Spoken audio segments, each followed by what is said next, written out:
AITAH for getting a piercing. Advice needed. I, 21, recently got my septum and tongue pierced while my parents were at a vacation. I was already planning on doing it, but it just so happened to land on the week they were gone. I've already pierced my septum before. I did it myself at home. I very much don't recommend, and it turned out fine, but my parents insisted I take it out, 'cause to them, it looked hideous. A few hours after I got it pierced, my mother called and asked me what I was doing, and I told her I just finished getting my septum pierced, and she hung up on me before I could even tell her about my tongue, and that was that. Until today, it's been a few days since they've come back, and somehow the topic of piercing came up.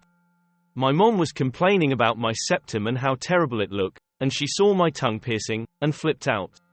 A few days before I even got the piercings, I told my brother, who was with them on the vacation, that I was getting both my septum and my tongue done, and he's a big snitch, so I knew he'd tell my mother about it, so I didn't even bother telling her myself. Well, now my mom and dad are both mad at me. They're acting as if I've joined a cult of something. So mad at me that they want me to quit my job, which I don't know what that's about.